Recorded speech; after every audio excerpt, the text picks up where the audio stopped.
श्री शिवाय नमस्तुभ्यम। ओम नमः शिवाय। भगवान शिव और माता पार्वती की कृपा आप और आपके पूरे परिवार पर सदा बनी रहे। आज आप इस वीडियो में सुनेंगे शिव महापुराण कथा का 20वां अध्याय। तो भगवान शिव और माता पार्वती का ध्यान करते हुए इस पावन और परम कल्याणकारी कथा का श्रवण करते हैं। आज की कथा में माता पार्वती ने किस तरह तपस्या की और देवताओं ने भगवान शिव के पास जाकर उनसे विवाह करने के लिए अनुरोध करना। ब्रह्मा जी बोले, हे देवर्षि नारद, जब तुम पंचाक्षर मंत्र का उपदेश देकर उनके घर से चले आए तो देवी पार्वती मन ही मन बहुत प्रसन्न हुई, क्योंकि उन्हें महादेव जी को पति रूप में प्राप्त करने का साधन मिल गया था। वे जान गई थी कि त्रिलोकीनाथ भगवान शिव को सिर्फ उनकी तपस्या करके ही जीता जा सकता है। तब मन ही मन तपस्या करने का निश्चय करके पार्वती अपने पिता हिमराज और माता मैना से बोली कि मैं शिवजी की तपस्या करना चाहती हूँ। तप के द्वारा ही मेरे शरीर, स्वरूप, जन्म एवं वंश आदि की कृतकृत्यता होगी, इसलिए आप मुझे तप करने की आज्ञा प्रदान करें। उनकी तप करने की बात सुनकर पिता हिमालय ने सहर्ष आज्ञा प्रदान कर दी, परंतु माता मैना ने उन्हें घर से दूर वनों में जाकर तपस्या करने से रोका। पार्वती को रोकते हुए मैना के मुंह से उमा शब्द निकला, तभी से उनका नाम उमा भी हो गया। पार्वती के हठ के सामने मैना कुछ न कर सकी। तब खुशी से उन्होंने पार्वती को तपस्या करने की आज्ञा प्रदान कर दी। तत्पश्चात माता पिता की आज्ञा पाकर देवी पार्वती खुशी से मन में शिवजी का स्मरण करते हुए अपनी सखियों को साथ लेकर तपस्या करने के लिए चली गई। रास्ते में पार्वती ने सुंदर वस्त्रों को त्याग दिया तथा वत्कल और मृग चर्म को धारण कर लिया। उत्तम वस्त्रों का त्याग करने के उपरांत देवी गंगोत्री नामक तीर्थ की ओर चल दी, जिस स्थान पर भगवान शंकर ने घोर तपस्या की थी और जहां शिवजी ने कामदेव को भस्म कर दिया था। वह स्थान गंगावतरण तीर्थ के नाम से प्रसिद्ध है। वहीं पर देवी पार्वती ने तप करने का निश्चय किया। गौरी के यहाँ तपस्या करने से ही यह पर्वत गौरी शिखर के नाम से भी प्रसिद्ध हुआ है। उस स्थान पर पार्वती ने अनेक फलों के वृक्ष लगाए। तत्पश्चात पृथ्वी को शुद्ध करके वेदी बनाकर अपनी इंद्रियों को बस में करके मन को एकाग्र कर कठिन तपस्या करनी आरंभ कर दी। ऐसी तपस्या ऋषि मुनियों के लिए भी दुष्कर थी। भयंकर गर्मी के दिनों में पार्वती अपने चारों ओर अग्नि जलाकर बीच में बैठकर ओम नमः शिवाय का जाप करती थी।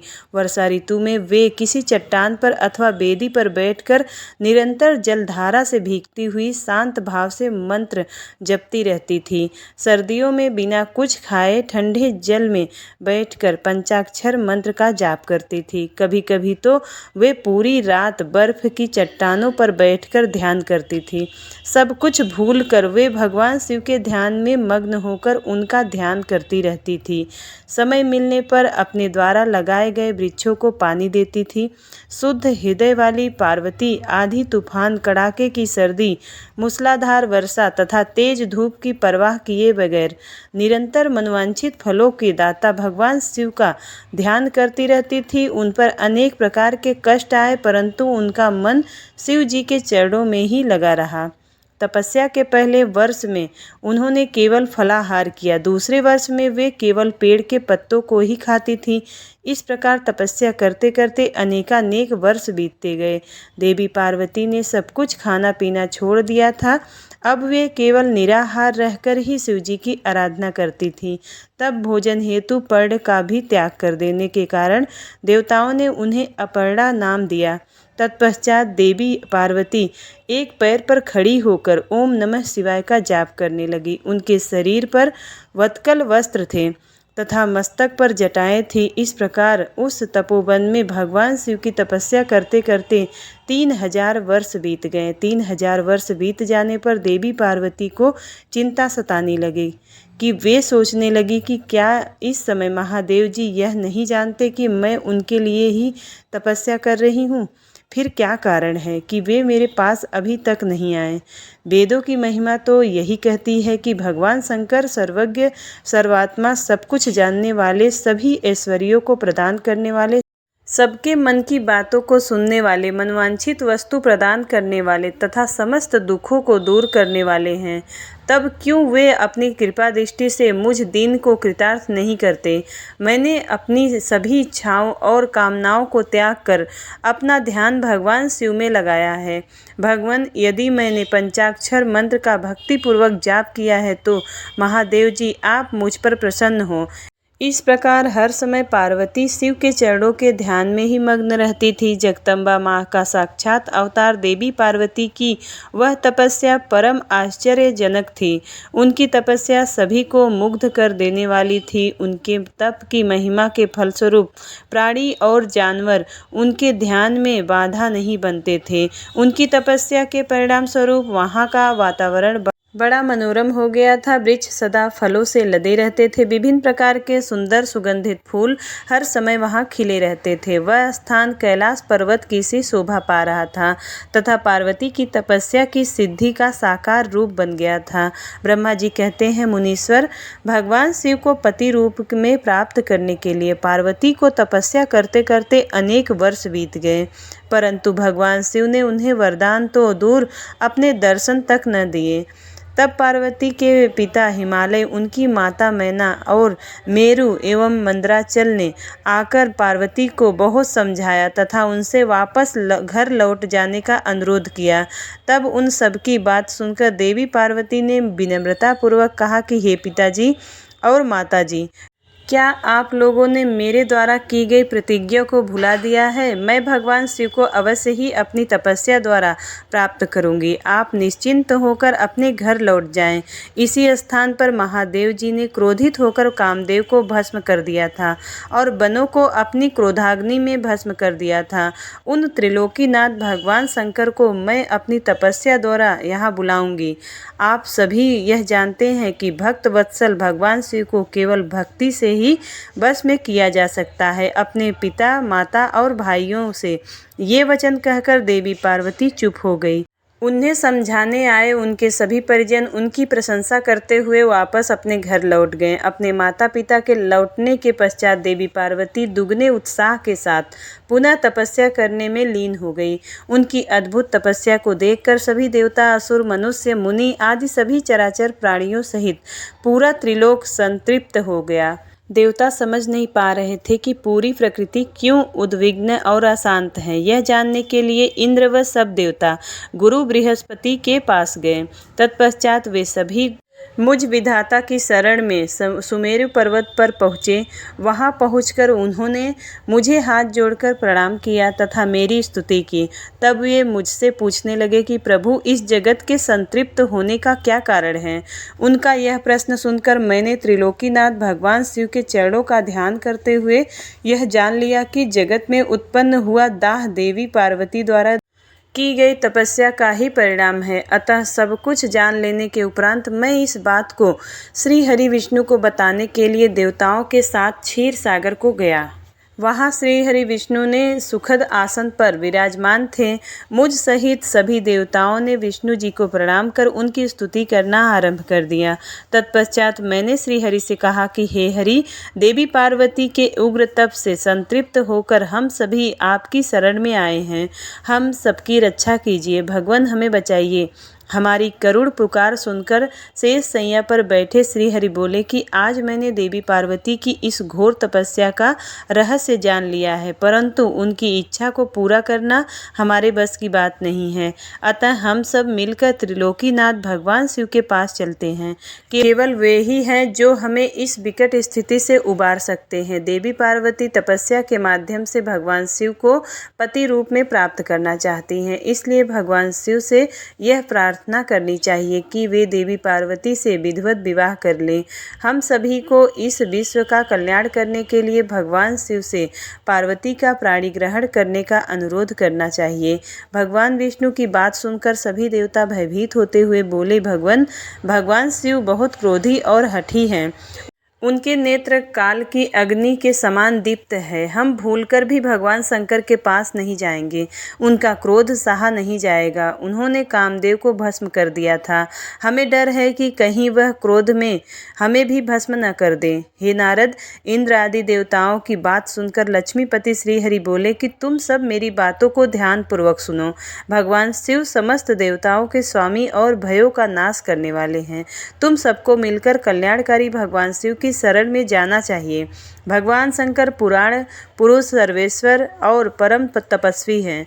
हमें उनकी शरण में जाना ही चाहिए। भगवान विष्णु के इन वचनों को सुनकर सब देवता त्रिलोकीनाथ भगवान शिव का दर्शन करने के लिए उस स्थान की ओर चल पड़े जहां महादेव जी तपस्या कर रहे थे। उस मार्ग में ही देवी पार्वती उत्तम तपस्या में लीन थी। उनके तप को देखकर सभी देवताओं ने प्रसन्नता पूर्वक उन्हें दोनों हाथ जोड़कर नमस्कार किया। तत्पश्चात उनके तप की प्रशंसा करते हुए मैं श्री हरि विष्णु और अन्य देवता भगवान शिव के दर्शनार्थ चल दिए। वहां पहुंचकर हम सभी देवता कुछ दूरी पर खड़े हो गए और हमने तुम्हें भगवान शिव के करीब यह देखने के लिए भेजा कि वे कुपित हैं या प्रसन्न हैं। नारद, तुम भगवान शिव के परम भक्त हो तथा उनकी कृपा से सदा निर्भय रहते हो, इसलिए तुम भगवान शिव के निकट गए तथा तुमने उन्हें प्रसन्न देखा। फिर तुम वापस लौटकर हम सभी के पास आए तथा उनकी प्रसन्नता के बारे में हमें बताया। तब हम सब भगवान शिव के करीब गए। भगवान शिव सुखपूर्वक प्रसन्न मुद्रा में बैठे हुए थे। भक्त वत्सल भगवान शिव चारों ओर से अपने गढ़ों से घिरे हुए थे और तपस्वी के रूप धारण करके योगपट पर आसीन थे। मैंने श्रीहरि और अन्य देवताओं ने भगवान शिव शंकर को प्रणाम करके वेदों और उपनिषदों द्वारा ज्ञात विधि से उनकी स्तुति की।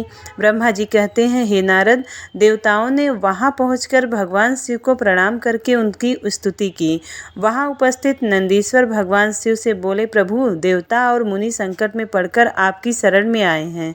सर्वेश्वर, आप उनका उद्धार करें। दयालु नंदी के इन वचनों को सुनकर भगवान शिव ने धीरे धीरे आंखें खोल दी। समाधि से विरत होकर परम ज्ञानी परमात्मा भगवान शंकर देवताओं से बोले, हे ब्रह्मा जी, हे श्री हरि विष्णु एवं अन्य देवताओं, आप सब यहाँ एक साथ क्यों आए हैं? आपके आने का क्या प्रयोजन है? आप सभी को साथ देखकर लगता है कि अवश्य ही कोई महत्वपूर्ण बात है, अतः आप मुझे इस बात से अवगत कराएं।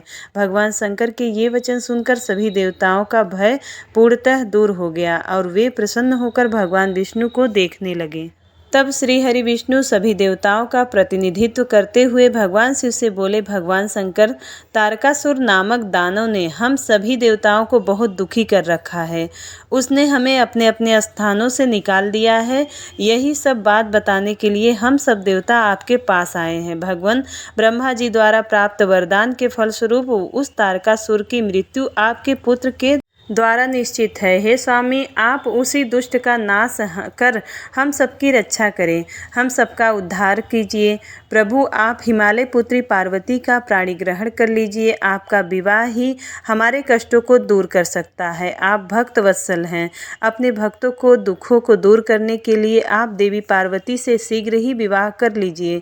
विष्णु जी के ये वचन सुनकर भगवान शिव बोले, देवताओं, यदि मैं आपके कहे अनुसार परम सुंदरी देवी पार्वती से विवाह कर लूं तो इस धरती पर सभी मनुष्य, देवता और ऋषि मुनि कामी हो जाएंगे। तब वे परमार्थ पद पर नहीं चल पा सकेंगे। देवी दुर्गा अपने विवाह से कामदेव को पुनः जीवित कर देंगी। मैंने कामदेव को भस्म करके देवताओं के हित का कार्य किया था। सभी देव निष्काम भाव से उत्तम तपस्या कर रहे थे ताकि विशिष्ट प्रयोजन को पूर्ण कर सके। कामदेव के न होने से सभी देवता निर्विकार होकर शांत रूप से, शांत भाव से समाधि में ध्यान मग्न होकर बैठ सकेंगे। काम से क्रोध होता है और क्रोध से मोह हो जाता है और मोह के फलस्वरूप तपस्या नष्ट हो जाती है। इसलिए मैं तो आप सभी से यही कहता हूँ कि आप भी काम और क्रोध को त्याग कर तपस्या करें। ब्रह्मा जी बोले, हे नारद, त्रिलोकीनाथ भगवान शिव के मुख से इस प्रकार की बातें सुनकर हम सभी उन्हें देखते ही रह गए और वे हम सब देवताओं और मुनियों को निष्काम होने का उपदेश देकर चुप हो गए और पुनः वे पहले की भांति सुस्थिर होकर ध्यान में लीन हो गए। भगवान शिव ब्रह्म स्वरूप आत्मचिंतन में लग गए। श्री हरि विष्णु सहित अन्य देवताओं ने जब परमेश्वर शिव को ध्यान में मग्न देखा तब सब देवता नंदीश्वर से कहने लगे, नंदीश्वर जी, हम अब क्या करें? हमें भगवान शिव को प्रसन्न करने का कोई मार्ग सुझाइए। तब नंदीश्वर सभी देवताओं को संबोधित करते हुए बोले कि आप भक्त वत्सल भगवान शिव की प्रार्थना करते रहो, वे सदैव ही अपने भक्तों के बस में रहते हैं। तब नंदीश्वर की बात सुनकर देवता पुनः भगवान शिव की स्तुति करने लगे। वे बोले, हे देवाधिदेव महादेव, करुणा निधान भगवान शिव शंकर, हम दोनों हाथ जोड़कर आपकी शरण में आए हैं। आप हम सबके सभी दुखों का और कष्टों को दूर कीजिए और हम सबका उद्धार कीजिए। इस प्रकार देवताओं ने भगवान शिव की अनेकों बार स्तुति की। इसके बाद भी जब भगवान ने आंखें नहीं खोली तो सब देवता उनकी करुण स्वर में स्तुति करते हुए रोने लगे। तब श्री हरि विष्णु मन ही मन भगवान शिव का स्मरण करने लगे और करुण स्वर में अपना निवेदन करने लगे।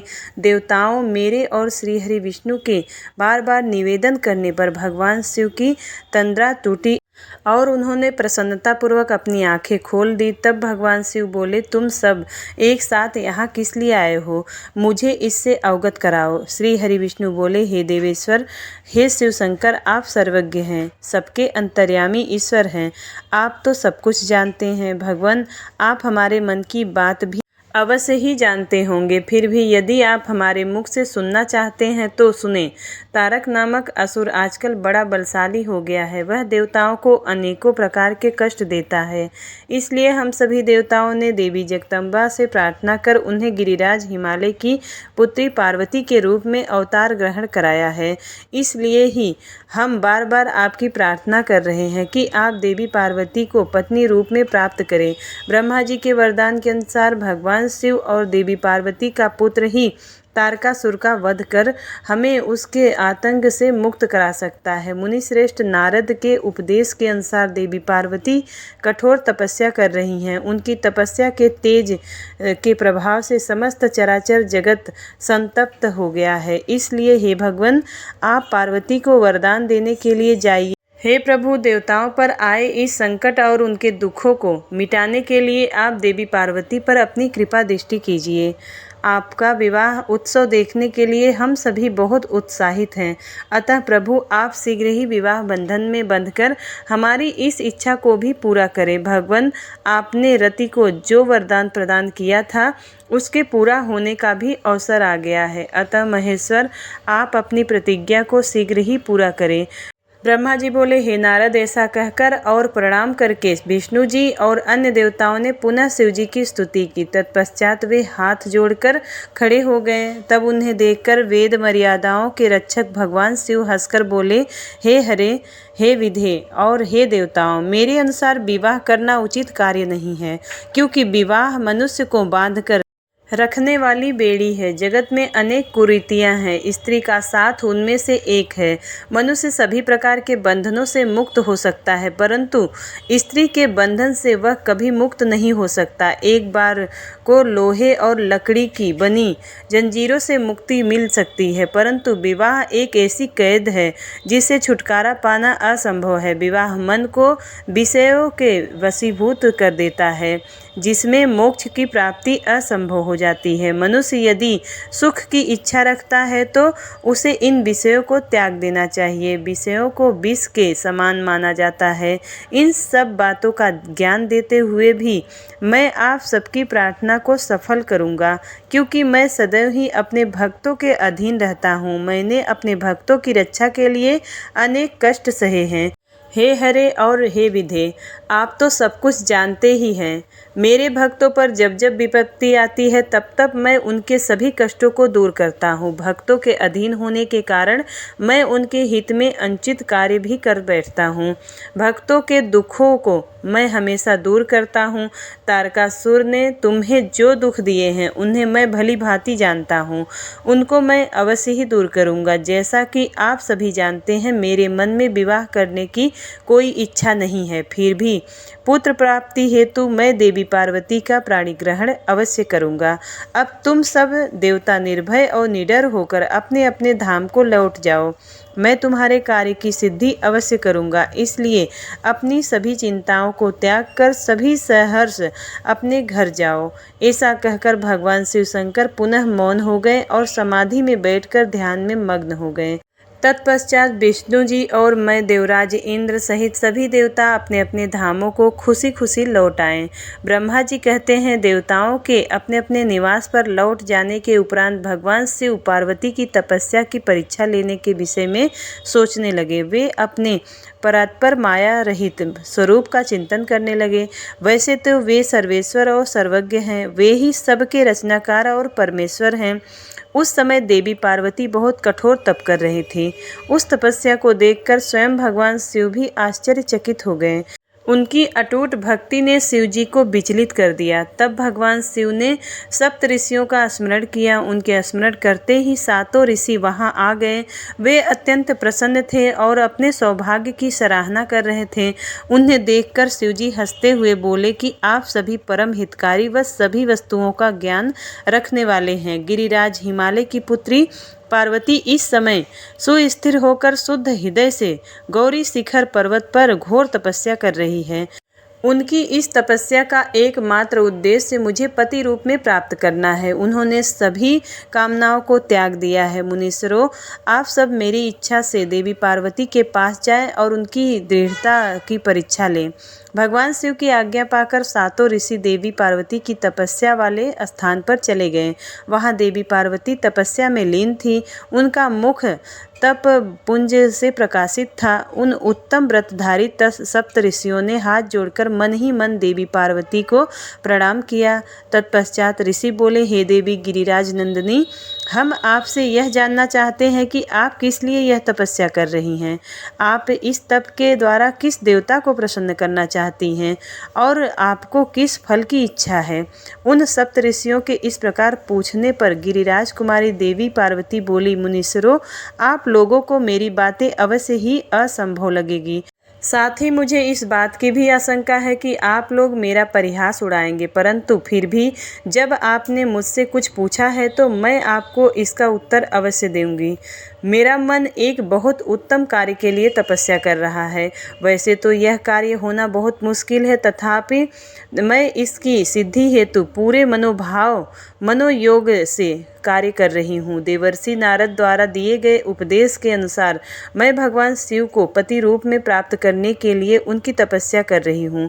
मेरा मन सर्वथा उन्हीं के ध्यान में मग्न रहता है तथा मैं उन्हीं के चरणारविंदों का चिंतन करती रहती हूँ। देवी पार्वती का यह वचन सुनकर सप्त ऋषि हंसने लगे और पार्वती को तपस्या मार्ग से निवृत्त करने के उद्देश्य से मिथ्या वचन बोलने लगे।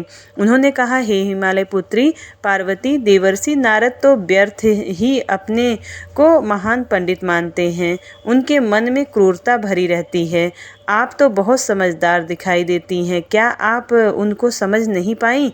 नारद सदैव छल कपट की बातें करते हैं। वे दूसरों को मोह माया में डालते रहते हैं। उनकी बातें मानने से सिर्फ हानि ही होती है। प्रजापति दक्ष के पुत्रों को उन्होंने ऐसा उपदेश दिया कि वे हमेशा के लिए अपना घर छोड़कर चले गए। दक्ष के ही अन्य पुत्रों को भी उन्होंने बेघर कर दिया और वे भिखारी बन गए। विद्याधर चित्रकेतु का नारद ने घर उजाड़ दिया। प्रहलाद को भक्ति मार्ग पर चलवाकर उन्हें अपना शिष्य बनाकर उन्होंने हिरण्यकश्यप से प्रहलाद पर बहुत से अत्याचार करवाए। मुनि नारद सदैव लोगों को अपनी मीठी मीठी वाणी द्वारा मोहित करते हैं, फिर अपनी इच्छानुसार सबसे कार्य करवाते हैं। वे केवल शरीर से ही शुद्ध दिखाई देते हैं, जबकि उनका मन मलिन और क्लेश युक्त रहता है। वे सदैव हमारे साथ रहते हैं, इसलिए हम उन्हें भली भांति जानते हैं और पहचानते हैं। हे देवी, आप तो अत्यंत विद्वान और परम ज्ञानी जान पड़ती है। भला आप कैसे नारद के द्वारा मूर्ख बन गई? देवी, आप जिनके लिए इतनी कठोर तपस्या कर रही हैं, वे भगवान शिव तो बहुत उदासीन और निर्विकार हैं। वे सदैव काम के शत्रु हैं। हे पार्वती, आप थोड़ा विचार करके देखो कि आप किस प्रकार का पति चाहती हैं। आप मुनि नारद के बहकावे में न आवें। भगवान शिव तो महानिर्लज्ज, अमंगल रूप, काम के परम शत्रु, निर्विकारी और उदासीन कुल से हीन और भूतों और प्रेतों के साथ रहने वाले हैं। भला इस प्रकार का पति पाकर आपको किस प्रकार का सुख मिल सकता है। नारद मुनि ने अपनी माया से तुम्हारे ज्ञान और विवेक को पूर्णतया नष्ट कर दिया है और तुम्हें अपनी छल कपट प्रपंच वाली बातों से छला है। देवी कृपया आप यह सोचें कि इन्हीं शिव शंकर ने परम गुणवती सुंदर दक्ष पुत्री सती के साथ विवाह किया था। उस बेचारी को भी उनके साथ अत्यंत दुख उठाने पड़े। भगवान शिव सती को त्याग कर पुनः अपने ध्यान में निमग्न हो गए।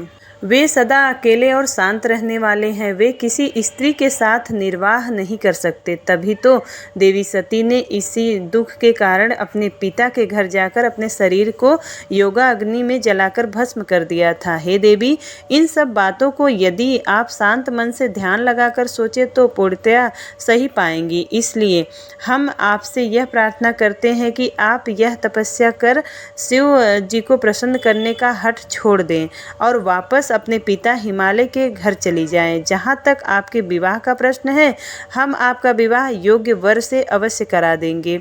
इस समय आपके लिए त्रिलोकी में सबसे योग्य पुरुष वैकुंठ के स्वामी लक्ष्मीपति श्री हरि विष्णु हैं। वे तुम्हारे अनुरूप ही सुंदर एवं मंगलकारी हैं। उन्हें पति के रूप में प्राप्त करके आप सुखी हो जाएंगी। अतः देवी, आप भगवान शिव को पति रूप में प्राप्त करने के इस हठ को त्याग दें। सप्त ऋषियों की ऐसी बातें सुनकर साक्षात जगदम्बा का अवतार देवी पार्वती हंसने लगी और उन पर परम ज्ञानी सप्त ऋषियों से बोली कि हे मुनीश्वरों, आप अपनी समझ के अनुसार सही कह रहे हैं, परंतु मैं अपने दृढ़ विश्वास को त्याग नहीं सकती। मैं गिरिराज हिमालय की पुत्री हूँ। पर्वत पुत्री होने के कारण मैं स्वाभाविक रूप से कठोर हूँ। मैं तपस्या से घबरा नहीं सकती। इसलिए हे मुनिगणों, आप मुझे रोकने की चेष्टा ना करें। मैं जानती हूँ कि देवर्षि नारद ने जो उपदेश मुझे दिया है और शिवजी की प्राप्ति का साधन जो मुझे बताया है वह असत्य है। मैं उसका पालन अवश्य करूँगी। यह तो सर्वविदित है कि गुरुजनों का वचन सदैव हित के लिए ही होता है। इसलिए मैं अपने गुरु नारद जी के वचनों का सर्वथा पालन करूंगी। इससे ही मुझे दुखों से छुटकारा मिलेगा और सुख की प्राप्ति होगी। जो गुरु के वचनों को मिथ्या जानकर उन पर नहीं चलते, उन्हें इस लोक में और परलोक में दुख ही मिलता है। इसलिए गुरु के वचनों को पत्थर की लकीर मानकर उनका पालन करना चाहिए। अतः मेरा घर बसे या न बसे, मैं तपस्या का यह पथ नहीं छोड़ूंगी। हे मुनीश्वरों, आपका कथन भी सही है। भगवान विष्णु सद्गुणों से युक्त हैं तथा नित नई लीलाएं रचते हैं, परंतु भगवान शिव साक्षात परब्रह्म हैं। वे परम आनंदमय हैं। माया मोह में फंसे लोगों को ही प्रपंचों की आवश्यकता होती है। ईश्वर को इन सब की न तो आवश्यकता होती है न रुचि। भगवान शिव सिर्फ भक्ति से ही प्रसन्न होते हैं। वे धर्म या जाति विशेष पर कृपा नहीं करते। ऋषियों, यदि भगवान शिव मुझे पत्नी रूप में नहीं स्वीकारेंगे तो मैं आजीवन ही कुंवारी रहूंगी और किसी अन्य का वरण कदापि नहीं करूंगी। यदि सूर्य पूर्व की जगह से पश्चिम से निकलने लगे, पर्वत अपना स्थान छोड़ दे और अग्नि शीतलता अपना ले, चट्टानों पर फूल खिलने लगे, तो मैं भी अपना हठ नहीं छोड़ूंगी। ऐसा कहकर देवी पार्वती ने सप्त ऋषियों को दोनों हाथ जोड़कर प्रणाम किया तथा भक्ति भाव से शिव चरणों का स्मरण करते हुए पुनः तपस्या में लीन हो गई। तब पार्वती के मुख से उनका दृढ़ निश्चय सुनकर सप्त ऋषि बहुत प्रसन्न हुए और उनकी जय जयकार करने लगे। उन्होंने पार्वती को तपस्या में सफल होकर भगवान शिव से मनवांछित वरदान प्राप्त करने का आशीर्वाद दिया। तत्पश्चात देवी पार्वती की तपस्या की परीक्षा लेने गए सप्तऋषि उन्हें प्रणाम करके प्रसन्न मुद्रा में भगवान शिव को वहां हुई सभी बातों का ज्ञान कराने के लिए शीघ्र उनके धाम की ओर चल दिए। तब भगवान शिव शंकर के पास पहुंचकर सप्तऋषियों ने उनके समीप जाकर दोनों हाथ जोड़कर उन्हें प्रणाम किया और उनकी स्तुति की। तत्पश्चात सप्तऋषियों ने महादेव जी को सारा वृत्तांत बताया। फिर प्रभु शिव की आज्ञा पाकर सप्तऋषि स्वर्गलोक को चले गए। ब्रह्मा जी बोले, हे मुनि श्रेष्ठ नारद, सप्त ऋषियों ने पार्वती जी के आश्रम से आकर त्रिलोकीनाथ भगवान शिव को वहाँ का सारा वृतांत सुनाया और सप्त ऋषियों के अपने लोक चले जाने के पश्चात शिव जी ने देवी पार्वती की तपस्या की स्वयं परीक्षा लेने के बारे में सोचा। परीक्षा लेने के लिए महादेव जी ने एक तपस्वी का रूप धारण किया और उस स्थान की ओर चल दिए जहाँ पार्वती तपस्या कर रही थी। आश्रम में पहुंचकर उन्होंने देखा कि देवी पार्वती वेदी पर बैठी हुई हैं और उनका मुखमंडल चंद्रमा की कला के समान तेज उद्दीप्त था। भगवान शिव ब्राह्मण देवता का रूप धारण करके उनके सम्मुख पहुँचे। ब्राह्मण देवता को आया देखकर पार्वती ने भक्तिपूर्वक उनका फूलों से पूजन सत्कार किया। पूजन के बाद देवी पार्वती ने ब्राह्मण देवता से पूछा, हे ब्राह्मण देव, आप कौन हैं और कहाँ से पधारे हैं? मुनीश्वर,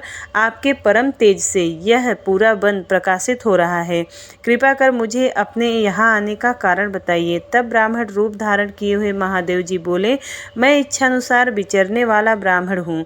मेरा मन प्रभु के चरणों का ही ध्यान करता है। मेरी बुद्धि सदैव उन्हीं का स्मरण करती है। मैं दूसरों को सुखी करके सुखी होता हूँ। देवों में एक तपस्वी हूँ।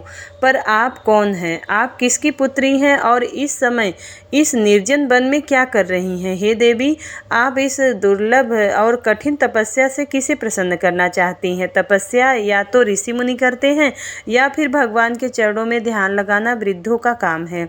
भला इस तरुणावस्था में आप क्यों घर के ऐसे आराम को त्याग कर ब्रह्मचर्य का पालन करती हुई तपस्विनी का जीवन जी रही हैं?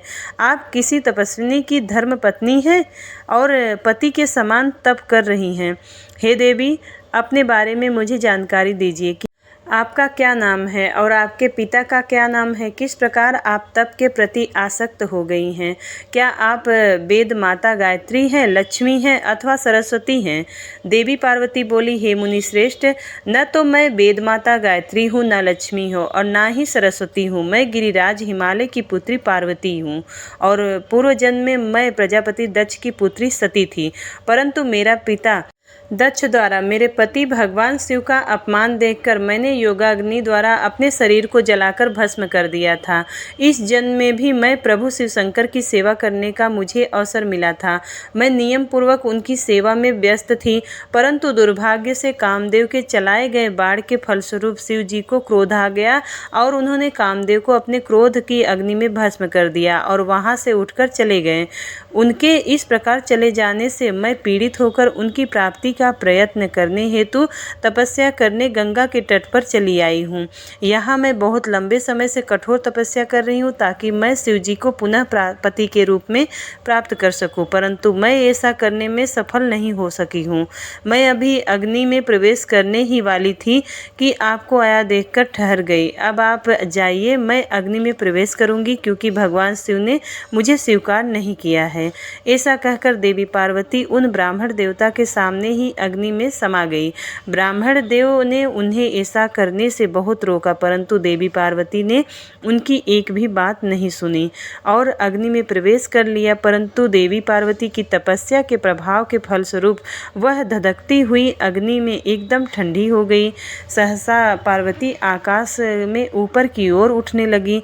तब ब्राह्मण रूप किए हुए भगवान शिव हंसते हुए बोले कि हे देवी, तुम्हारे शरीर पर अग्नि का कोई प्रभाव न पड़ता तुम्हारी तपस्या की सफलता का ही सूचक है, परंतु तुम्हारी मनोवांछित इच्छा का पूरा न होना तुम्हारी असफलता को दर्शाता है। अतः देवी, तुम मुझ ब्राह्मण से अपनी तपस्या के मनोरथ को बताओ। शिव जी के इस प्रकार पूछने पर उत्तम व्रत का पालन करने वाली देवी पार्वती ने अपनी सखी को उत्तर देने के लिए कहा। उनकी सखी बोली, हे साधु महाराज, मेरी सखी गिरिराज हिमालय की पुत्री पार्वती है। पार्वती का अभी तक विवाह नहीं हुआ है। ये भगवान शिव को ही पति रूप में प्राप्त करना चाहती हैं। इसी के लिए वे 3000 वर्षों से कठोर तपस्या कर रही हैं। मेरी सखी पार्वती ब्रह्मा, विष्णु और देवराज इंद्र को छोड़कर पिनाक पाणी भगवान शिव शंकर को ही पति रूप में प्राप्त करना चाहती हैं। इसलिए ये मुनि नारद की आज्ञानुसार कठोर तपस्या कर रही हैं।